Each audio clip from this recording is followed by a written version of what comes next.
अवधूत चिंतन श्री गुरुदेव दत्त जय गजानन. आज आपण मनाच्या श्लोकाचा पुढचा श्लोक घेणार आहोत. 11वा श्लोक असा आहे.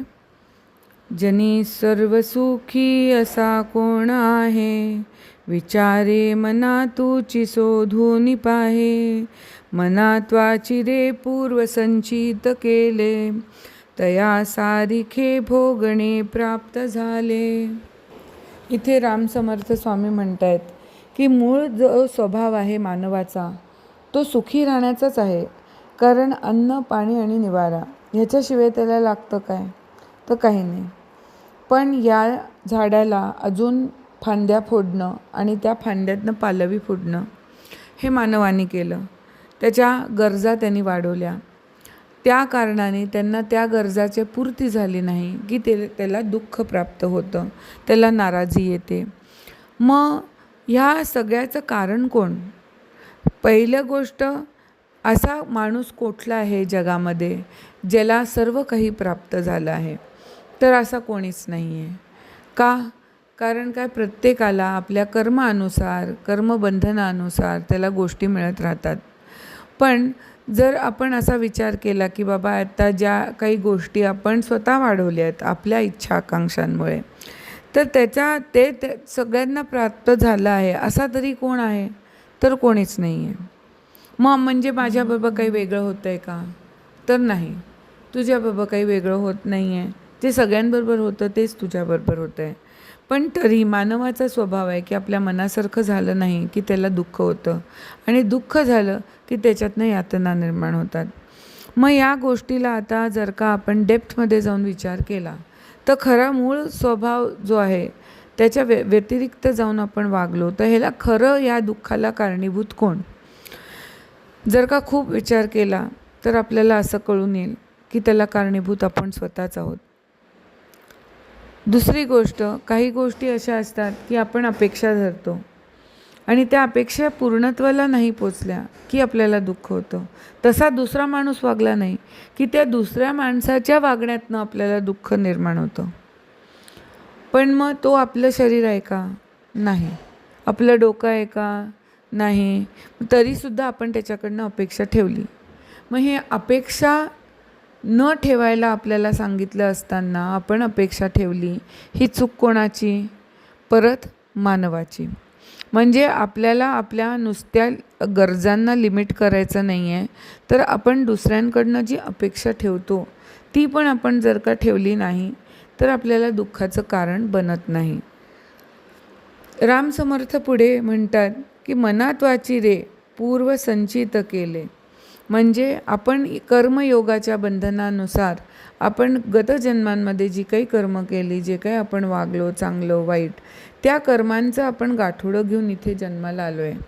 तर आता जर का आपण ते गाठोडं घेऊन जन्माला आलो आहे तर तुम्हाला वाटतं का की आपण ह्याच्या व्यतिरिक्त काही आपल्याला भोगायला मिळेल? तर खरं जर का सत्सद विवेक बुद्धी ही जागृत ठेवून तुम्ही जर का विचार केला तर तुम्हाला उत्तर स्वतःलाच मिळेल की जे कर्म तुम्ही घेऊन आला आहात तेच तुम्हाला भोगायचं आहे. तया सारिखे भोगणे प्राप्त झाले. त्याच्याच सारखे अनुसरून तुम्हाला भोगणं प्राप्त झालेलं आहे. तुम्ही गेल्या जन्मामध्ये कोणाला दुखवलं, या जन्मामध्ये ते तुम्हाला दुखवणार आहे. तुम्ही गत जन्मामध्ये अन्न असूनसुद्धा दुसऱ्याला दिलं नाही, ती या जन्मामध्ये एखाद वेळ असं होणार आहे जेव्हा तुम्हाला अन्न हवं आहे आणि कोणी तुम्हाला अन्न देणार नाही आहे. बोलण्याचा अर्थ आहे की जे कर्म आपण केलं त्याचं जे फलित दुसऱ्याला मिळालं त्याच कर्माला अनुसरून आपल्यालाही कर्मफलित भोगायचं आहे. मग आता ह्याच्यामध्ये आपण रडून खडून आपण दुःखी होऊन जर का ह्याला भोगलं तर ह्याचा काय फायदा? पण इथे एक गोष्ट विसरता कामा नये. आपण जेव्हा म्हणतो की हे आपण अपेक्षा ठेवायची नाही, आपण काही कोणाच्या जे आपल्या वॉन्ट्स आहेत, गरजा आहेत त्या वाढवायच्या नाही, ते बोलणं जितकं सोपं आहे ना ते करणं तितकं सोपं आहे का? तर नाही. ते एखाद्या क्षितिजाचं अंत शोधणं एवढंच कठीण आहे.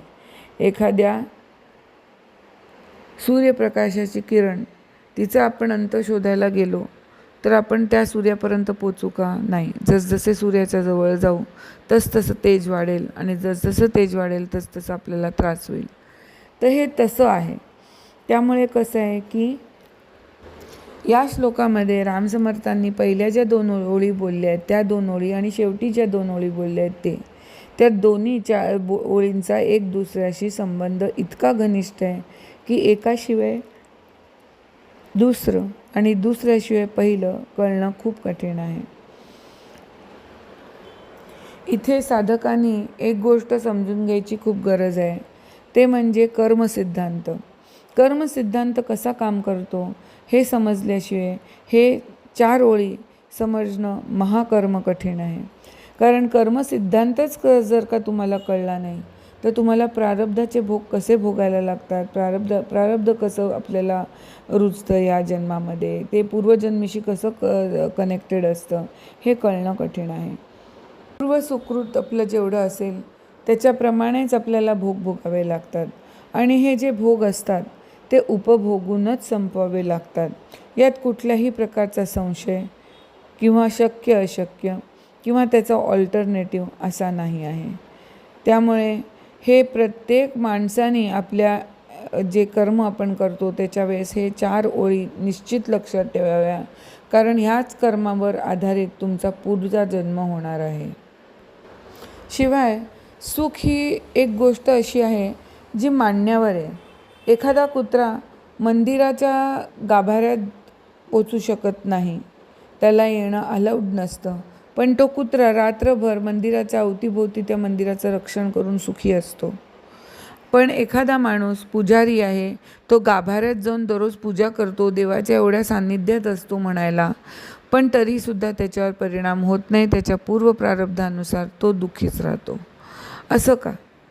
तर शेवटी सुख हे मानण्यावर आहे. म्हणून कसं आहे ना की आपण जर का म्हटलं की आपण सुखी आहोत तर आपल्याला दुःख होणार नाही, आणि आपणच जर का विचार केला की हे आपल्यामध्ये ही कमी आहे आणि आपण दुःखी आहोत, आपल्याला हे का मिळालं नाही, हे त्याला का मिळालं, ही कंपॅरिझन, तर मग तुम्ही माझ्याकडनं लिहून घ्या की तुम्ही कधीच सुखी होऊ शकणार नाही. ही गोष्ट समजणं अतिशय गरजेचं आहे की तुम्हाला तुमच्या पूर्वसुकृताप्रमाणे प्राप्त झालेली गोष्ट आहे आणि त्याला त्याच्या पूर्वसुकृताप्रमाणे प्राप्त झालेली गोष्ट आहे. एखादा कुत्रा असतो, तो त्याच्याकरता पूर्ण एक गाडी वेगळी येते, त्याच्याकरता एक वेगळी AC ची रूम असते. जेव्हा की आपल्या इथे इतके भिकारी पडलेत ज्यांना 2 वेळचं जेवण पण मिळत नाही, पण त्या कुत्र्याकरता नुसतं स्पा नाही तर त्याच्याकरता बरंच काय काय अरेंज केलं जातं.